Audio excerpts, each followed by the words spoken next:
La vida. A veces, cuando crees que las heridas más profundas ya han cicatrizado, arranca de golpe la costra y las hace sangrar de nuevo. Durante 20 largos años, llevé el luto de mi hijo, convencida de que no lo había enterrado en la tierra, sino en mis recuerdos, y creía haberme acostumbrado a la soledad en la casa que levanté junto a mi difunto marido Antonio. Pero aquel día, cuando llamaron a la puerta, no sabía todavía que quien estaba allí no era solo el hijo que había dado por perdido hacía 20 años, sino también el principio de la traición más dolorosa que la vida me tenía preparada.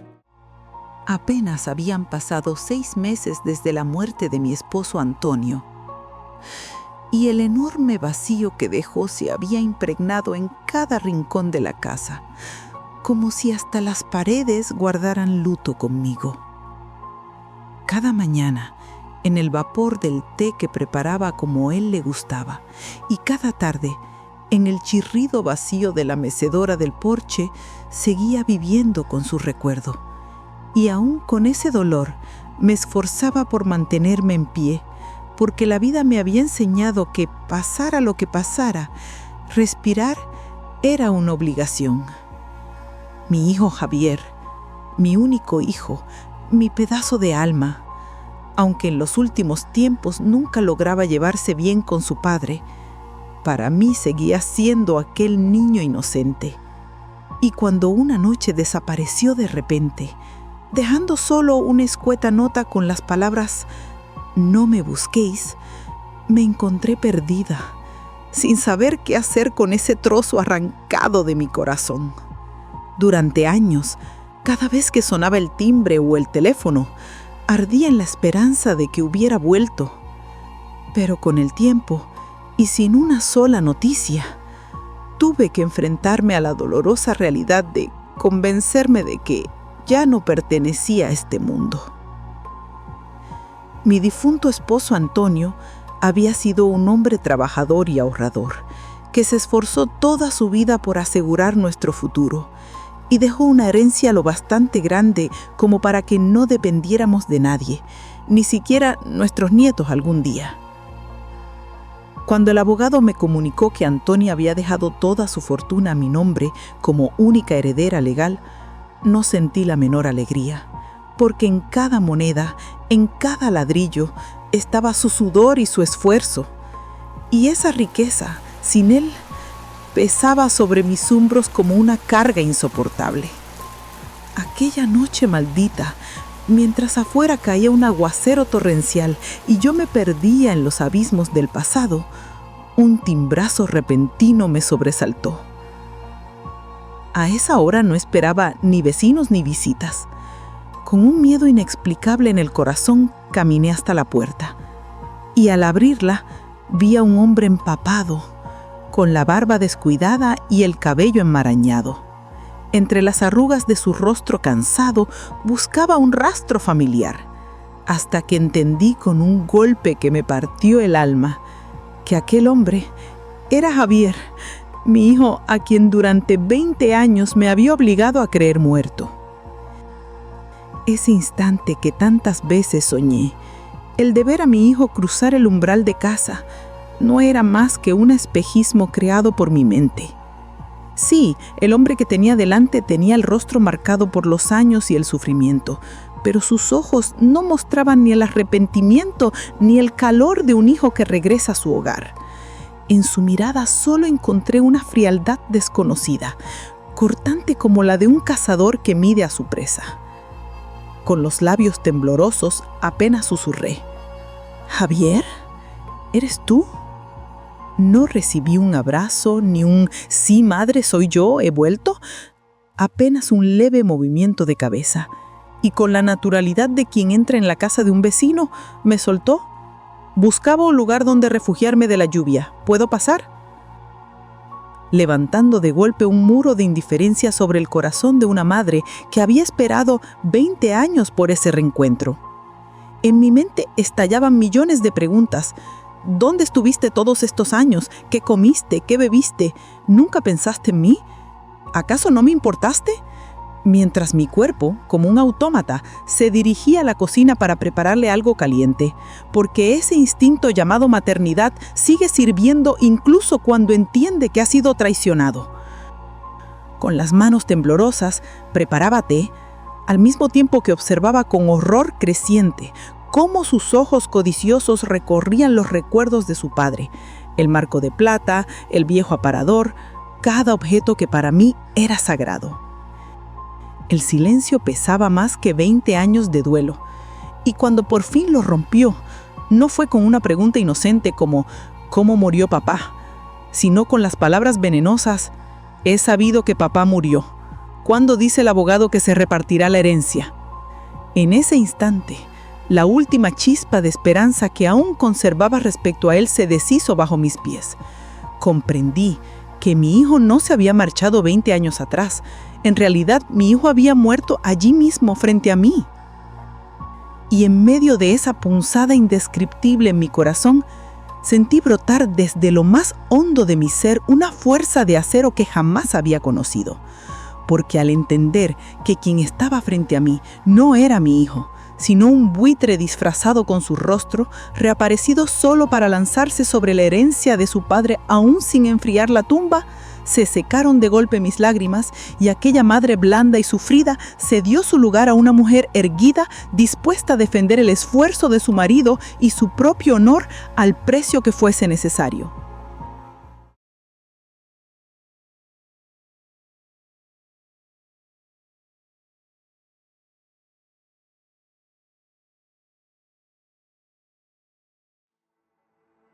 Era como si el tiempo se hubiera ralentizado, y en lugar de atragantarse en mi garganta, las palabras se ordenaran en mi mente con la nitidez de una espada afilada tras años de forja.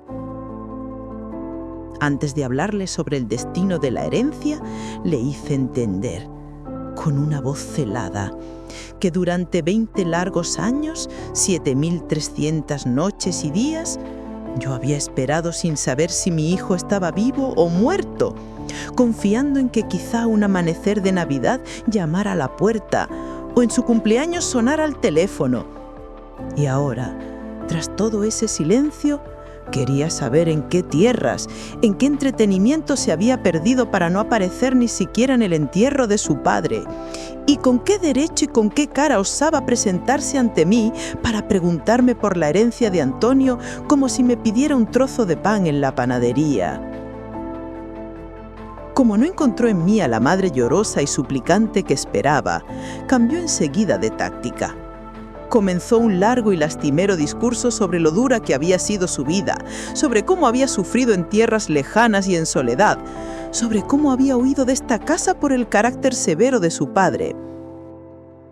Pero en ese relato, adornado con lágrimas de cocodrilo, no había ni un atisbo de arrepentimiento ni de añoranza por mí. Cada palabra escondía únicamente su empeño por justificar su egoísmo y su insolente convicción de que, por derecho de nacimiento, aquella riqueza abandonada estaba destinada a ser suya. Cuando su farsa terminó, dejé lentamente mi labor de punto sobre las rodillas, me puse en pie y le dije que esas paredes no habían escuchado las penalidades de las que hablaba, sino mis 20 años de ausencia y los sollozos de su padre, que hasta su último aliento lo había nombrado. Por eso, cada moneda ganada con el sudor de Antonio, cada clavo de este techo no pertenecía a un ingrato que nos abandonó, sino a mí, la que guardó luto y honró su memoria, y que esa verdad debía grabarla en su mente de una vez por todas. Fue entonces cuando comprendió que mi compasión se había agotado y que sus manipulaciones no surtirían efecto. El verdadero monstruo salió a la luz y me lanzó amenazas veladas, que la ley le daba derecho a reclamar su parte, que si yo no accedía, me arrastraría por los tribunales hasta conseguirla. Y cuando alzó el dedo señalando la foto de su padre en la pared, vi en sus ojos el hambre de dinero, una avaricia tan grande que ya no respetaban ni a mí ni a la memoria del hombre que lo había criado. Le dejé claro que en esta casa era un extraño y que sus amenazas no quebrarían mi voluntad de hierro. Por eso le di una última oportunidad. Esa noche, en honor a la lluvia que golpeaba los cristales, le permitiría dormir bajo el mismo techo que había abandonado 20 años atrás. Pero al despuntar el alba, debía marcharse como había llegado. Si no, sería yo misma, su madre, quien llamaría primero a los tribunales y a la Guardia Civil. Con esas palabras no le ofrecía compasión, sino un respiro, un último chance para no cometer el error definitivo. Aquella noche, la primera con mi hijo en casa después de 2 décadas de anhelo, no fue una fiesta, sino un funeral. En mi cama, impregnada aún del aroma de Antonio, no cerré los ojos ni un instante. Cada respiración, cada crujido de la cama en la habitación contigua no me traía paz, sino la inquietante certeza de que en mi casa se había colado un extraño, un ladrón disfrazado de hijo. A medianoche, un leve crujido quebró el silencio opresivo de la casa. Con el corazón en un puño, me levanté y abrí la puerta de mi cuarto. El ruido no venía de su habitación, sino del pequeño despacho de Antonio, aquel al que nunca nadie entraba, donde guardábamos las escrituras, documentos y recuerdos más valiosos. En ese instante entendí que Javier no había vuelto por amor, ni por refugio. Había regresado como un saqueador de tumbas, dispuesto a rebuscar hasta el último secreto de su padre. La sangre se me heló. Con el amanecer, el miedo dio paso a una frialdad absoluta. Entré en el salón sin rastro de lágrimas y lo encontré sentado en el sofá, hurgando sin vergüenza en el viejo maletín que guardaba los papeles más íntimos de su padre. No mostró ni un ápice de vergüenza al verme. Al contrario, con el descaro de quien se siente acreedor, continuó como si nada. Confundió mi silencio y el odio en mis ojos con debilidad y entonces soltó la pregunta final. Quería saber dónde estaba la escritura de la casa, dónde guardábamos los documentos de las cuentas bancarias de Antonio, cuánta liquidez había en la herencia. Con esa insolencia, no solo ponía a prueba mi paciencia, sino también el último resto de amor que podía quedarme como madre. En ese momento, todo sentimiento hacia él ardió y se convirtió en hacizas. Dejé mi taza sobre la mesa con un golpe seco que resonó en toda la sala y le advertí que jamás sabría dónde estaba nada, porque su tiempo se había agotado con el amanecer, y que si no volvía al oscuro mundo del que había venido, no sería yo quien lo echara, sino la Guardia Civil quien lo sacara de mi casa.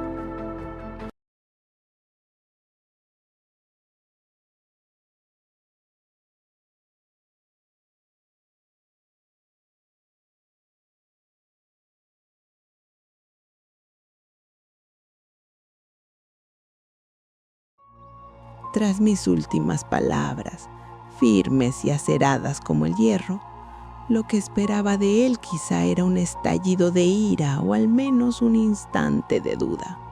Sin embargo, en su rostro se dibujó una sonrisa burlona y acto seguido, su carcajada fría y vacía retumbó en las paredes del salón, hiriéndome más que 1000 fragmentos de cristal clavados en el corazón.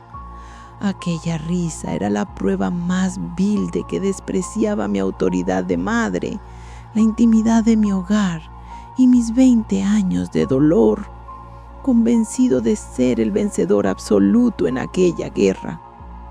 Sentado en el sillón con una osadía que parecía un desafío al espíritu de su difunto padre, me dijo que aunque la escritura de la casa estuviera a nombre de Antonio, él era su único hijo varón y heredero legal, y que por tanto tenía el mismo derecho que yo bajo aquel techo. Añadió que ni yo, ni siquiera la Guardia Civil podríamos echarlo de allí, reduciendo así los lazos de sangre y el sagrado concepto de la filiación a meros papeles que usaba para justificar su avaricia. Ante aquella insolencia, amparada en leyes vacías de conciencia, le respondí que los derechos no llevados con responsabilidad no eran más que desvergüenza y que las leyes sin justicia no eran otra cosa que tiranía. Le recordé que quien durante 20 años no preguntó ni una sola vez por su madre ni por su padre, había enterrado con sus propias manos cualquier derecho en el mismo momento en que cruzó esa puerta. Y que si tanta fe tenía en las leyes, podría explicárselo con todo detalle a los guardias de la comandancia, a los que estaba a punto de llamar. Cuando comprendió que no estaba mintiendo y que realmente marcaría el número de las autoridades, se arrancó la máscara de hombre civilizado y dejó salir a la bestia salvaje y desesperada que llevaba dentro. Saltó de su asiento y me agarró con violencia la muñeca que sostenía el auricular. Aquel contacto helado que se me clavaba en los huesos no solo me causó dolor físico, me reveló que aquel hombre, al que un día llamé hijo, había caído tan bajo que ya no dudaba en alzar la mano contra su propia madre por interés. En el mismo instante en que sentí esa mano envenenada sobre mi piel, cualquier rastro de compasión se extinguió en mí. Lo poco de cariño que pudiera quedarme se convirtió en un volcán de odio incontrolable. Con una fuerza que no sabía que poseía, me zafé de sus dedos y con un grito que hizo temblar las paredes de la casa, quizás hasta la tumba de Antonio, le lancé toda mi alma en una sola palabra: ¡lárgate! Ese grito, rompiendo de golpe 20 años de luto y silencio, dejó un vacío tan denso que asfixiaba más que las palabras venenosas de minutos antes. Y en medio de ese silencio, pude ver por primera vez cómo se borraba de la cara de Javier aquella sonrisa altiva. Comprendió que ya no tenía delante a una anciana llorosa, sino a una madre capaz de convertirse en la fiera más peligrosa si alguien intentaba mancillar su hogar y su honor. Al darse cuenta que no podría imponerse por la fuerza ni amedrentarme, cambió de táctica. Convirtió la disputa en un pulso de resistencia. Con una mirada de veneno, me advirtió que no se iría sin llevarse aunque fuera 1 gramo de oro, que si era necesario, permanecería en esa habitación meses enteros, hasta convertir mi vida en un infierno. Acto seguido, se encerró en el cuarto que había abandonado 20 años atrás, esta vez cerrando la puerta de un portazo y echando el pestillo, como si quisiera transformar mi casa en su prisión para mí. Pero en cuanto la cerradura sonó, mi mente se despejó. El pánico y la ira se disiparon como nubes y envolvió una lucidez gélida. Comprendí que a ese enemigo no se le derrotaba ni con golpes ni con lágrimas, sino con su propia debilidad, la codicia insaciable. Solo con un plan frío, elaborado con paciencia y astucia, podía lograr que cayera en el pozo que él mismo había cavado. El primer paso fue asegurar la guarida que él buscaba. Cerré con llave el despacho de Antonio, donde guardábamos escrituras y recuerdos, poniendo fin a su cacería nocturna. Y en vez de llamar a la policía, decidí recurrir a la mente más sagaz que conocía, don Salvador, el abogado retirado, socio y confidente de mi difunto esposo, porque entendí que esta guerra no se ganaría en los tribunales comunes, sino en el campo de la astucia y la inteligencia.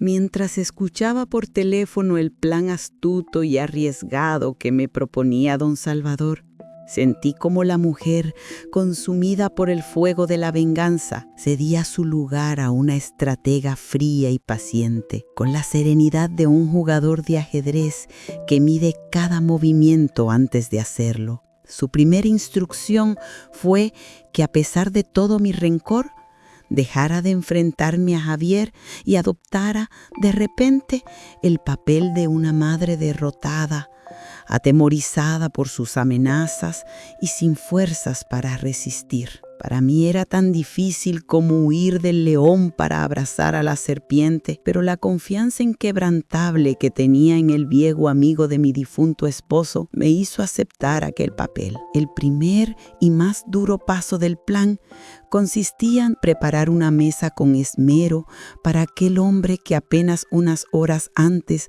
había osado levantarme la mano, como si nada hubiera pasado, como si aún fuese mi adorado hijo. Mientras amasaba el pan con mis propias manos y cocinaba uno a uno los platos que tanto le gustaban en su juventud, sabía que no estaba obrando con ternura de madre, sino ejecutando el ritual de un cazador que dispone su cebo más letal para atrapar a la presa. Esa certeza era lo único que me permitía soportar la náusea y el asco que me revolvía en el estómago. Con la bandeja en las manos, cargada de sus comidas favoritas, me planté ante la puerta cerrada con llave. En mis oídos resonaban las palabras de don Salvador. El momento más vulnerable de un lobo hambriento es cuando le arrojan un pedazo de carne. En Javier, esa hambre no es de alimento, sino de orgullo y de codicia. Tragué todo mi odio y adopté, aunque fuese por un instante, aquel tono maternal y compasivo que él no había escuchado en décadas, y susurré: «Hijo mío, Javier, estarás hambriento. Tu madre te ha preparado tus platos favoritos. No seas terco, come aunque sea un bocado». Cuando oí el giro de la llave al otro lado, sentí que el corazón iba a salirse del pecho, pero me obligué a seguir con mi papel. Al abrirse un poco la puerta, vi como sus ojos, pequeños y desconfiados como los de una rata, pasaban de mi fingida sumisión a la bandeja que sostenía. En su rostro pude leer al instante lo que pensaba, que mi resistencia se había quebrado, que sus amenazas habían funcionado y que la batalla estaba ya ganada. Sin darme siquiera las gracias, como si cobrara una deuda, me arrebató la bandeja de las manos y me cerró la puerta en la cara. Pero esta vez no se oyó el chasquido de la cerradura, y ese detalle era la prueba de que don Salvador tenía razón. Nuestro plan estaba funcionando a la perfección. La puerta sin cerrojo significaba que había bajado la guardia, que ya no me veía como un peligro y, lo más importante, que había mordido el anzuelo. Ahora podíamos pasar a la segunda y más letal fase de la trampa. Esperé el momento preciso, intentando calmar los latidos desbocados de mi pecho, porque tras saciarse, cualquier fiera baja la guardia. Ese instante de relajación era la oportunidad perfecta para cerrar sobre él las compuertas de acero del engaño. Con aquel papel en mis manos que sellaría su destino, me preparé para interpretar la representación más difícil y decisiva de mi vida. Llamé a la puerta y entré. El hombre que antes me había amenazado ya no estaba allí. En su lugar había un extraño satisfecho, saciado y arrogante que se regodeaba en su victoria. Con voz cansada, cuidadosamente escogida por don Salvador, le dije que no tenía fuerzas para seguir con la disputa, que a mi edad no quería arrastrarme por juzgados y que lo mejor era resolver el asunto en paz y cuanto antes. Mi aparente rendición infló tanto su ego que ni por un segundo sospechó que aquello pudiera ser una trampa. Le propuse cederle el local que su padre había dejado en el centro de la ciudad y también una parte considerable del dinero depositado en el banco. A cambio, lo único que debía hacer era firmar un sencillo documento en el que renunciaba a reclamar nada más en el futuro. Cuando escuchó esto, sus ojos casi se le salieran de las órbitas. El papel que le tendí, bajo la luz de su codicia, parecía un acuerdo inofensivo, pero en realidad era una mina disfrazada de inocencia, redactada con la maestría de don Salvador. Entre las cláusulas legales y frases enrevesadas se escondía una confesión expresa de que, por su propia voluntad, Javier había incumplido gravemente durante 20 años sus deberes de hijo, olvidando por completo a su familia. Y esa admisión era, según el Código Civil, la razón más sólida y legítima para desheredarlo por completo. Aquel hombre que nunca había abierto un libro y siempre había despreciado al estudio, no se tomó la molestia de leer las páginas que le entregué. Cegado por la ambición de poseer dinero y bienes, me arrebató la pluma y estampó su firma con ansias, creyendo asegurarse su victoria. Sin darse cuenta, lo que acababa de firmar no era solo un papel, sino la sentencia que lo despojaba de la herencia de su padre. Y yo, observando su sonrisa estúpida de triunfo, me mantuve fría, como quien contempla el movimiento fatal de un jugador que aún cree estar ganando la partida. El chirrido de la pluma al firmar aquella sentencia que sellaba su propio destino fue, para mí, la melodía más hermosa que había resonado en aquella casa. Mientras él sonreía con aquella mueca estúpida, yo doblaba lentamente el documento que ahora me otorgaba su suerte entre mis manos. En lo más profundo sabía que no se trataba de una victoria, sino tan solo del desenlace de la primera batalla de una guerra sangrienta. Porque el demonio que tenía delante no era un enemigo tan simple como para rendirse con una firma. Su impaciencia codiciosa me brindó la oportunidad perfecta para dar el siguiente paso del plan. Con voz cansada le dije que a esa hora el despacho del abogado estaría cerrado, pero que si me dejaba conservar el documento, al día siguiente podría encargarme de preparar todo lo necesario en el banco y en el registro de la propiedad. Así conseguí recuperar de sus manos la prueba más valiosa de nuestra trampa, y al mismo tiempo lo mantuve un día más encerrado en aquella habitación, embriagado por una victoria ilusoria. Como decía don Salvador, cuanto más esperanza se le da a la presa, más brutal será su decepción.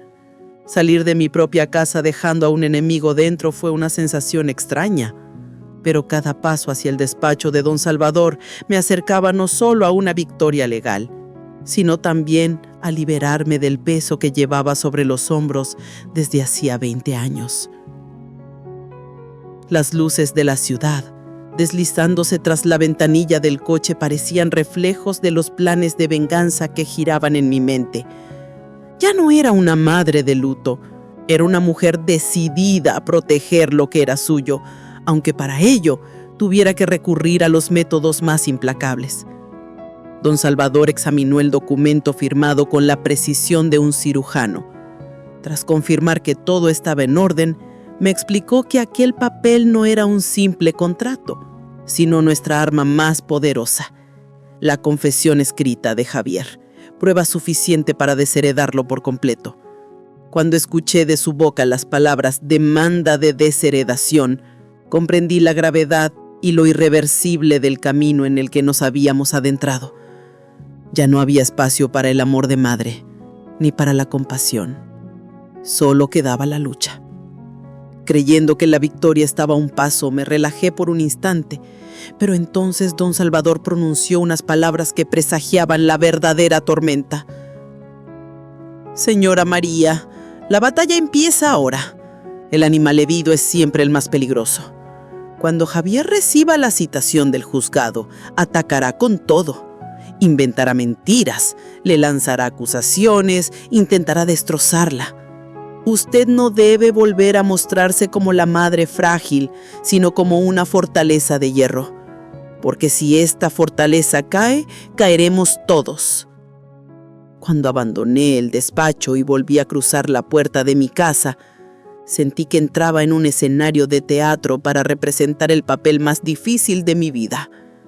Javier me esperaba con aquella cara ansiosa, bombardeándome con preguntas sobre lo que había hablado con el abogado, sobre cuándo recibiría el dinero. Tal y como me indicó don Salvador, respondí con voz cansada y resignada. El abogado debe revisar los papeles. Mañana será otro día. Estoy agotada. Así logré dejarlo con la miel en los labios, torturado por la incertidumbre. Esa noche, a diferencia de la anterior, no me acosté con miedo, sino con la calma de un general que espera el próximo movimiento del enemigo. Desde mi cama escuchaba sus pasos impacientes en la habitación contigua, como un reflejo de su alma atormentada. Y en aquella calma mía, percibía cómo mis tácticas de demora iban desgastando su paciencia, cómo en su interior comenzaba a germinar la semilla de la duda. Después de tantos juegos sucios, ¿ahora era yo quien imponía las reglas? Con el amanecer, Javier ya estaba preparado como si fuera a correr al banco en ese mismo instante. Se sentó en el sillón del salón con la impaciencia devorándole el gesto. Yo, en cambio, me movía con deliberada lentitud. Regué mis plantas, preparé el té con parsimonia. Convertí su espera en una tortura invisible. Cada sorbo, cada gesto lento, era una gota de agua hirviendo sobre su desesperación. Y en sus ojos, que me imploraban con un silencioso «¡De una vez!», encontraba la fuerza para seguir ganando tiempo, tal y como don Salvador necesitaba para presentar la demanda. Su estallido de ira no tardó en llegar. Y entonces, con la inocencia mejor ensayada, le solté la mentira que tenía preparada, que había llamado al abogado, pero que había surgido un problema menor con los impuestos del local y que los trámites se retrasarían un par de días. Nada que preocuparse. Al ver cómo la sospecha, la rabia y la decepción se sucedían en su rostro, supe que nuestro plan funcionaba a la perfección, porque no hay mentira más convincente que aquella que encierra lo que el otro desea escuchar. Sin argumentos para rebatir mi excusa, descargó toda su furia contra la puerta de su habitación, encerrándose en ella con un portazo ensordecedor. Yo sabía que había ganado otra batalla, pero aquel golpe seco no era la señal de una derrota definitiva, sino el rugido de un animal herido, lleno de rencor y peligrosamente imprevisible. Y en la pesada calma que invadió la casa, comprendí que la tormenta que se avecinaba estaba cada vez más cerca. Aquel día, el silencio que se apoderó de la casa era más aterrador que todas las tensiones anteriores, porque ya no era la espera de algo inevitable, sino el silencio de una bestia agazapada. Desde su habitación llegaban susurros de conversaciones telefónicas cuyo interlocutor no alcanzaba a distinguir, pero en mis entrañas sentía que Javier ya no creía mis mentiras, que había empezado a buscar consejo afuera, quizá de otro abogado, y que estaba a punto de descubrir el juego que yo había construido con tanto cuidado. Cuando reuní el valor para acercarme a la puerta e intentar escuchar mejor, ésta se abrió de golpe y me encontré frente a frente con sus ojos cargados de odio y sospecha. Mi sangre se heló en las venas.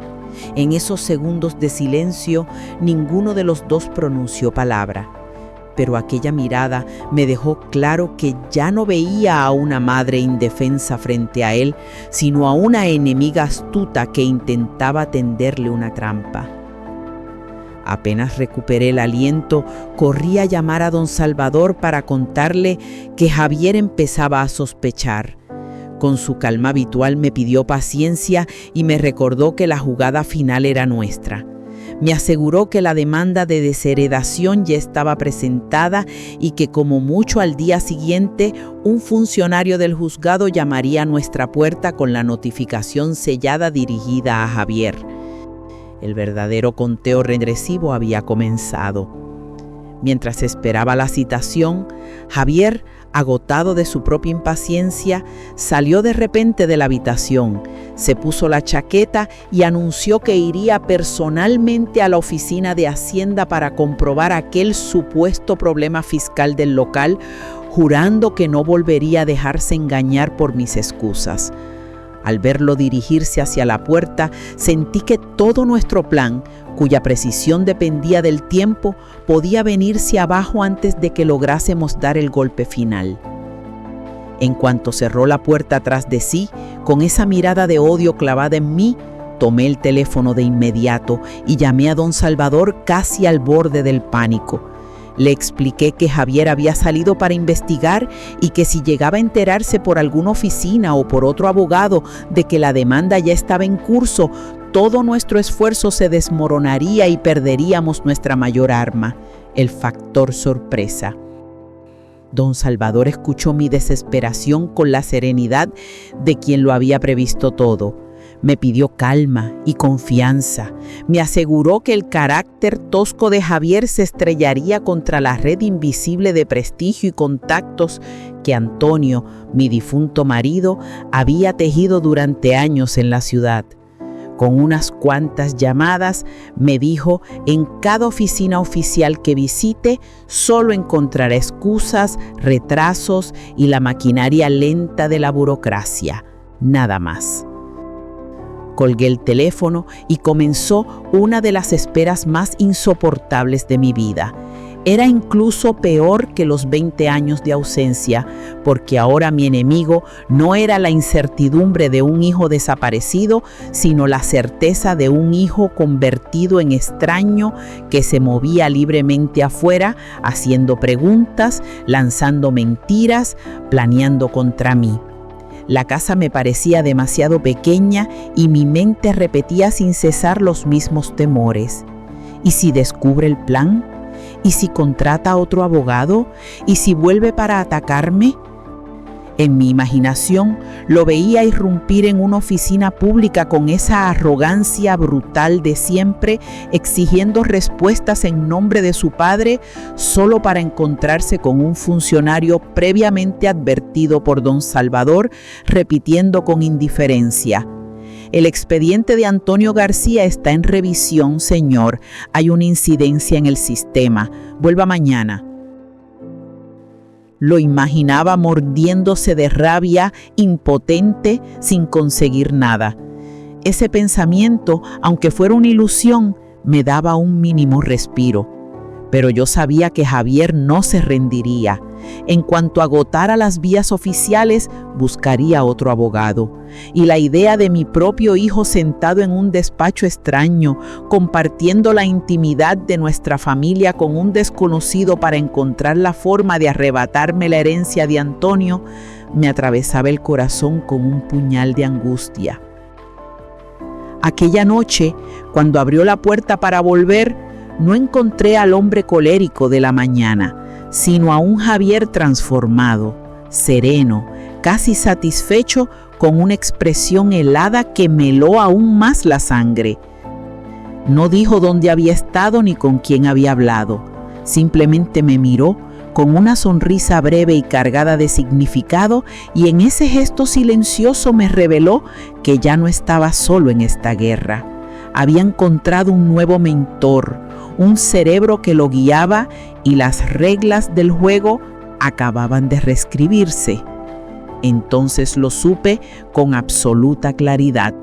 El verdadero peligro apenas comenzamos.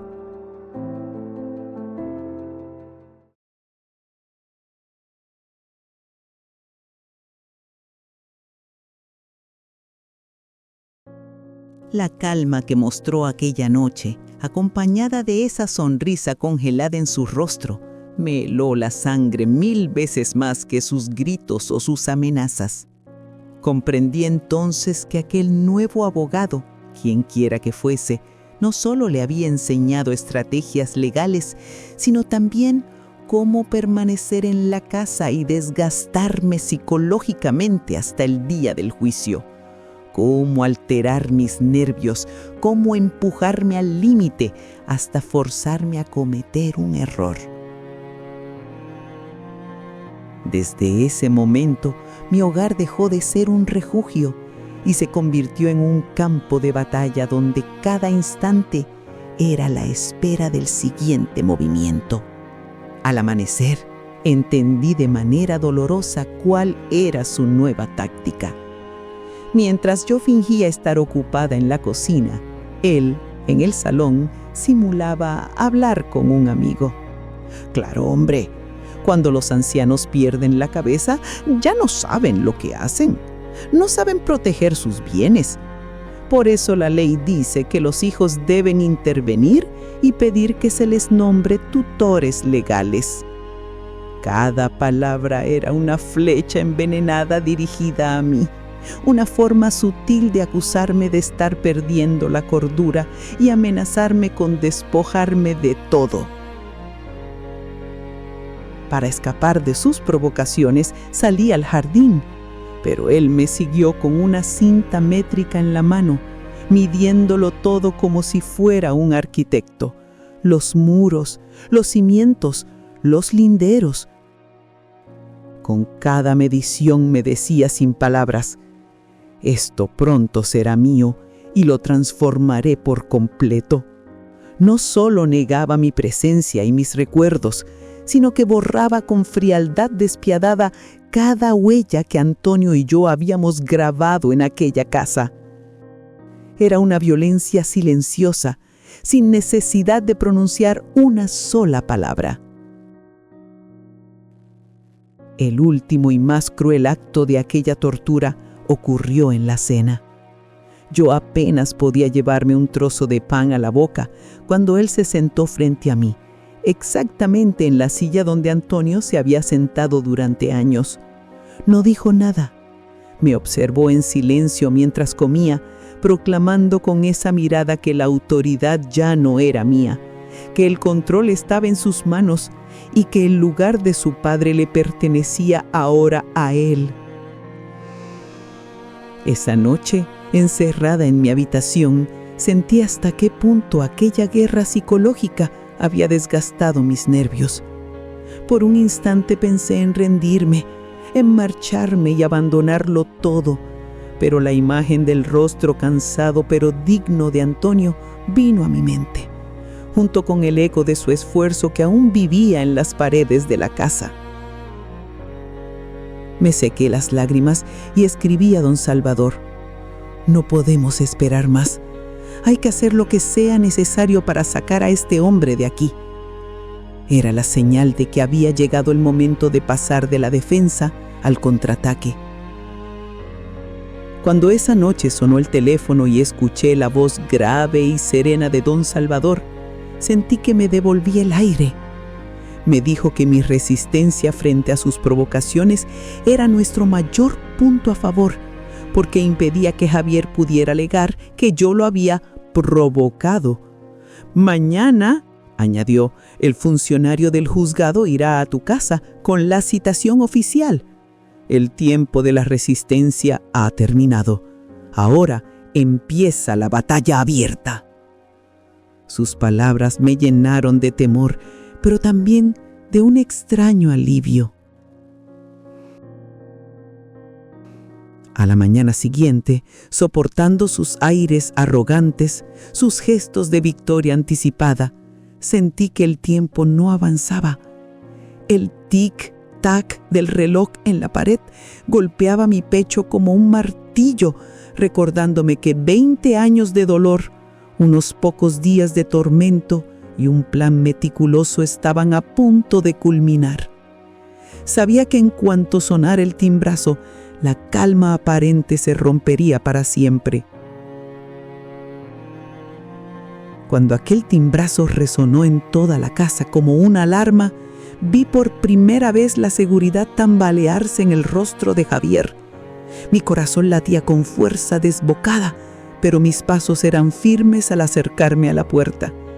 Bajo su mirada burlona, cada movimiento me liberaba de un peso de 20 años, porque al otro lado no había solo un funcionario. Estaba mi justicia retrasada.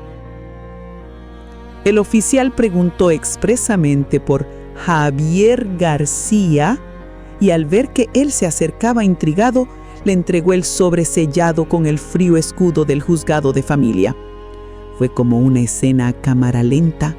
Javier extendiendo la mano, el sobre pesado en sus dedos, su rostro pasando del desconcierto a la sospecha. Comprendió, aunque todavía no todo el todo, que aquello no contenía dinero ni escrituras, sino una sorpresa mucho más devastadora. Cuando sus ojos recorrieron las líneas del documento, vi cómo su piel se tornaba lívida. Luego, al leer las palabras demanda de desheredación y encontrar en el apartado de pruebas el documento que él mismo había firmado, aquel acta de renuncia donde confesaba haber abandonado sus deberes de hijo, perdió el control. Ningún grito de ira que hubiera escuchado antes podía compararse con aquel rugido desgarrador.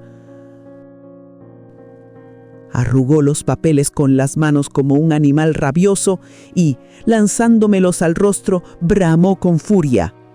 «¿Cómo te atreves a hacerme esto?».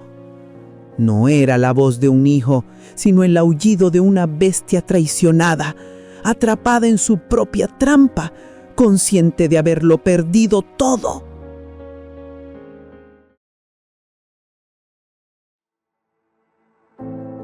Ya no había un hombre furioso, sino una bestia herida, que al comprender que había caído en una trampa, había perdido la razón y solo conocía el impulso de destruir. Su primera acción fue destrozar contra la pared aquel jarrón antiguo que Antonio y yo habíamos comprado en el mercado y que tanto habíamos cuidado. Al romperlo, no solo quebró porcelana, sino también mi corazón y mis memorias. Mientras aún resonaba en mis oídos el eco de aquel objeto estrellándose, lo vi acercarse hacia mí con pasos cargados de odio, acorralándome en una esquina del salón. Por primera vez en mi vida sentí la muerte tan cerca. Gritaba que lo pagaría toda mi vida, que me arrastraría por los tribunales, que conseguiría falsos informes médicos para encerrarme en un manicomio y que terminaría siendo el único dueño de la casa. En sus ojos ya no veía a mi hijo Javier, sino el vacío helado de un asesino enloquecido. Cuando su mano venenosa estuvo a punto de aferrarse a mi brazo, recordé lo que don Salvador había puesto en mi bolsillo. Si las cosas se ponen feas, no luches con él. Grita o usa esto. Presioné con toda mi fuerza el botón de aquel pequeño dispositivo y la casa entera se llenó de un estridente y continuo sonido de alarma. Ese grito metálico no solo detuvo un instante su ataque, sino también avisó a todo el vecindario de que algo terrible ocurría dentro. Fue mi alarido silencioso pidiendo auxilio. El estruendo lo congeló un segundo, y en sus ojos vi sustituirse la rabia por el miedo a ser descubierto, la certeza de que alguien podría entrar y presenciarlo todo. Como bien decía don Salvador, el peor enemigo de estos cobardes violentos no era la fuerza, sino el temor a que sus crímenes quedaran expuestos ante testigos. Ese momento de duda fue mi oportunidad. Aprovechando esa fracción de segundo, corrí como nunca en mi vida, esquivándolo y lanzándome a la calle.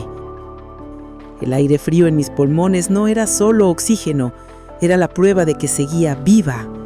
Descalza, dejando atrás la casa destrozada, los objetos rotos y a aquella bestia aullando dentro, avancé bajo la mirada curiosa y atemorizada de los vecinos, sintiendo en carne propia que ya no tenía hogar, que me había convertido en una fugitiva en mi propia tierra.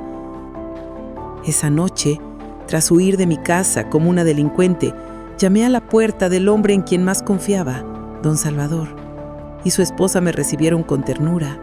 Me ofrecieron una taza de té caliente que templó, aunque fuera un poco, mi alma helada.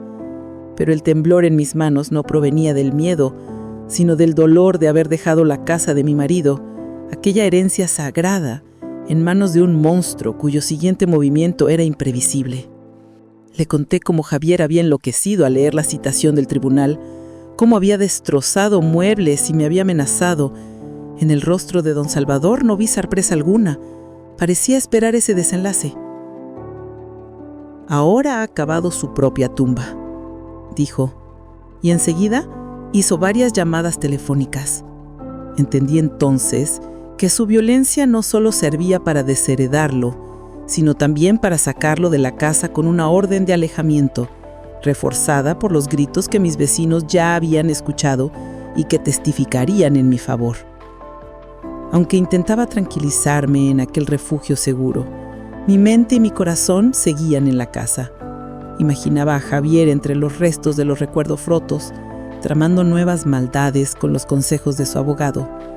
Pensaba si prendería fuego, si atrancaría puertas para impedirme volver.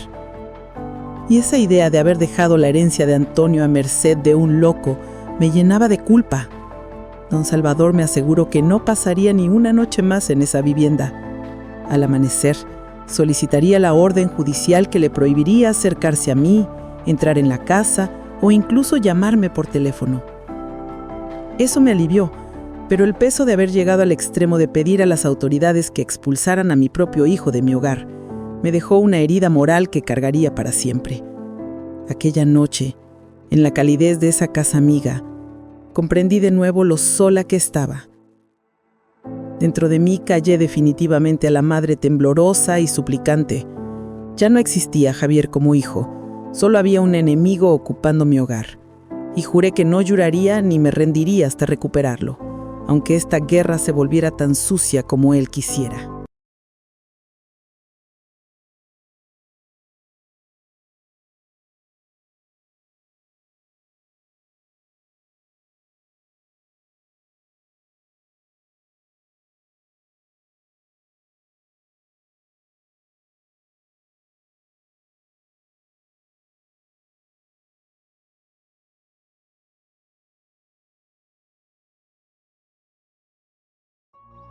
A la mañana siguiente entré en mi propia calle como una extraña, acompañada por un abogado y bajo la escolta de un coche de policía detrás de mí.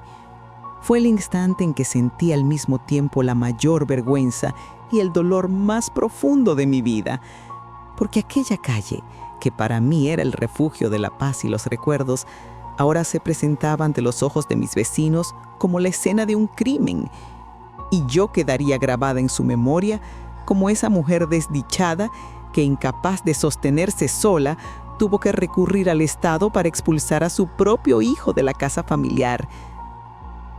Cuando me detuve frente a la puerta y escuché los golpes firmes y fríos de un policía llamando mi propio hogar, sentí que aquellos puños no golpeaban la madera, sino directamente mi pecho.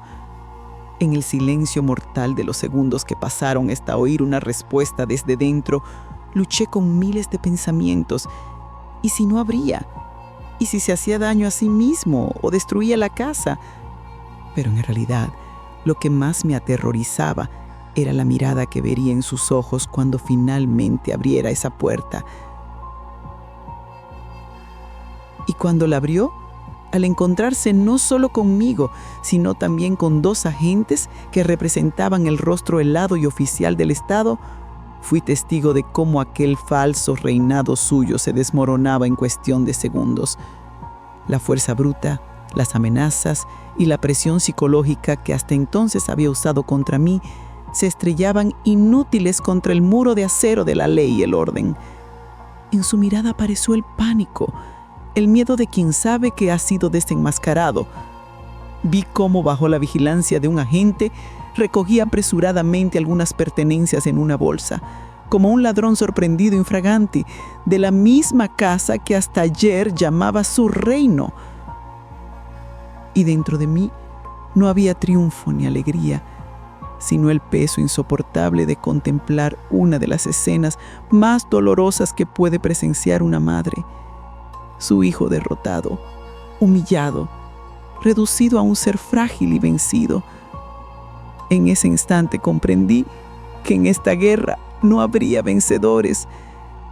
Mientras los policías lo escoltaban hacia la salida, Javier se volvió por última vez para mirarme.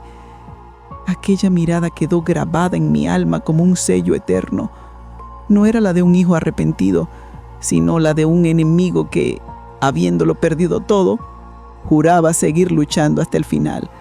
Y cuando la puerta se cerró tras él, aunque había recuperado mi casa, también había ganado un enemigo para toda la vida. La historia no terminaba allí. El silencio ensordecedor que invadió la casa después de cerrarse aquella puerta no era el de la victoria, sino el de un terremoto tras el cual la única superviviente contempla su ciudad convertida en ruinas, los cristales rotos en el suelo, no eran solo los restos de un jarrón, eran los fragmentos de mi ilusión de 20 años, de mi esperanza de volver a ser una familia, de toda la paz que un día habitó esas paredes. Y mientras intentaba recoger los pedazos, comprendía que en realidad intentaba recomponer mi propio corazón destrozado. Fue entonces cuando la voz serena pero firme de don Salvador me devolvió a la realidad. Me recordó que habíamos ganado esta batalla en la casa, pero que la gran guerra aún estaba por librarse en los tribunales. Me advirtió de que el nuevo abogado de Javier intentaría usar todo en mi contra: mi edad, mi salud mental, incluso alegar que había firmado aquel documento bajo coacción. Pero también me dijo cómo enfrentaríamos cada mentira, con testigos, con pruebas y sobre todo con la confesión firmada de mi propio hijo. Mientras rumiaba el temor de ese proceso judicial que se avecinaba, entré un momento en la habitación que él había dejado atrás. Allí, entre el vacío y el abandono, sobre la mesilla descubrí un papel arrugado. En él había escrito el nombre y el teléfono de un abogado al que jamás había oído mencionar. Comprendí en ese instante que ya no me enfrentaba solo a mi hijo descarriado, sino también a un profesional dispuesto a vender mentiras por dinero. Cuando regresé junto a don Salvador con aquel papel en la mano, toda duda desapareció. Le dije: quien quiera que sea este hombre, que sepa que no encontrará en mí a una anciana débil ni a una mujer vencida. Se encontrará con una madre dispuesta a defender hasta el último aliento el honor de su difunto esposo y el techo que él me confió. Y desde aquel momento supe que estaba lista para subir al estrado y contar mi historia de principio a fin, sin una sola mentira, por dura que fuera. Las semanas siguientes me dediqué a reparar poco a poco la destrucción física de la casa, pero sabía que los escombros de mi alma solo desaparecerían cuando en el tribunal resonara el golpe final del mazo del juez. Todo estaba preparado. Los testigos habían sido citados, las pruebas reunidas, y yo, que durante años había temido siquiera oír el nombre del juzgado, ahora aguardaba ese día con la firmeza de quien sabe que va a representar el último acto de su propia vida. Durante años, los pasillos del juzgado habían sido para mí un lugar que solo existía en las películas. Y sin embargo, allí estaba, caminando hacia el enfrentamiento más importante de mi vida. Con cada paso no sentía solo el peso de mi propio honor, sino también el buen nombre de Antonio, mi difunto esposo, y el de cada moneda ganada con el sudor de su frente. Y cuando abrí la puerta de la sala de audiencias y vi al otro lado a Javier sentado junto a su astuto abogado, mirándome como si fuera una desconocida, comprendí una vez más lo doloroso y antinatural que era para una madre llevar a su propio hijo ante la justicia. El abogado contrario, con su corbata y su lengua hábil para torcer palabras, se levantó y empezó a alegar que yo había perdido la razón tras la muerte de mi marido, que don Salvador me había manipulado fácilmente para enfrentarme a mi propio hijo, y que aquel documento firmado no era más que el fruto de una manipulación emocional. Sus palabras me golpearon como un puñetazo en el estómago, dejándome sin aire. Mis 20 años de espera y sufrimiento quedaban reducidos en su boca a una simple demencia senil. Mis lágrimas convertidas en una debilidad manipulable. Cuando el juez pronunció mi nombre y me llamó al estrado, sentí como si las paredes mismas se me vinieran encima. Pero con cada paso hacia el púlpito, descubrí que me fortalecía más y más, porque en ese momento yo ya no era solo María. Era también la voz de todas las madres ninguneadas, de todas las esposas fieles y de todos los trabajadores cuyo esfuerzo había sido despreciado. Y cuando el juez dijo, hable, desaté la montaña que llevaba dentro de mí desde hacía 20 años, contándolo todo desde el principio, sin omitir ni una sola palabra, sin apartar mis ojos del magistrado ni un instante. Cuando terminé, el abogado de la otra parte se abalanzó sobre mí como un buitre. Intentó arrastrarme a un laberinto de trampas, haciéndome las mismas preguntas de distintas formas, burlándose de mi memoria, cuestionando mis sentimientos de madre. Pero frente a cada mentira y cada infamia, yo tenía un único escudo: la verdad de 2 décadas de dolor, vivida hasta en mis huesos, imposible de olvidar. Finalmente, cuando cesaron los ataques, don Salvador se levantó con solemnidad y presentó ante el tribunal el documento escrito y firmado de puño y letra por Javier, en el que admitía no haber preguntado jamás por su madre durante 20 años, incumpliendo gravemente sus deberes de hijo. La sala se hundió en un silencio sepulcral. Vi al juez tomar aquel papel, leerlo despacio con rostro imperturbable y luego levantar la vista clavando en Javier una mirada penetrante que decía más que 1000 palabras. En ese instante supe que la rueda lenta de la justicia al fin empezaba a girar a mi favor. El tiempo parecía haberse detenido en aquella sala. Sabía que las próximas palabras del juez serían la sentencia definitiva de mis años de sufrimiento, y en ese silencio ya no existía ni el rostro astuto del abogado contrario, ni la presencia firme de don Salvador, solo el sonido entrecortado de la respiración temerosa de aquel que un día fue mi hijo y ahora era un extraño. El tribunal, a la vista de las pruebas presentadas, especialmente del documento firmado por el propio demandado y de las declaraciones de los testigos, concluye que el señor Javier Morales ha incumplido de forma grave y deliberada sus deberes de hijo hacia su padre difunto y hacia su madre demandante. En consecuencia, este tribunal estima la petición de la demandante y declara la exclusión del demandado de la herencia paterna. El golpe del marzo retumbó como un trueno y, sin embargo, no sentí ni victoria ni alegría. Lo único que experimenté fue una calma dolorosa, la sensación de que una herida abierta durante 20 años había sido por fin cauterizada. Cuando miré a Javier, ya no vi al monstruo ni al enemigo. Con los hombros caídos y el rostro vacío, lo que tenía delante era un hombre perdido, un niño que se había vendido a su codicia y que al final lo había perdido todo. Y en mi corazón, contra toda lógica, surgió una última chispa de compasión, absurda, inútil, pero inevitable en una madre. Al salir de aquel edificio gris y opresivo, el aire fresco de la primavera me golpeó el rostro como un renacer.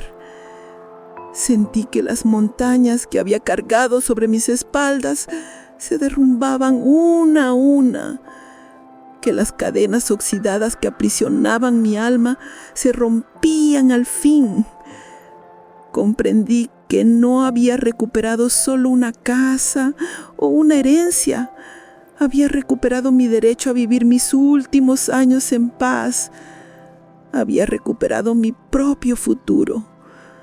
Ahora, cuando todas las tormentas han pasado y vuelvo a quedarme sola en esta casa, sé que esta guerra no tuvo vencedores.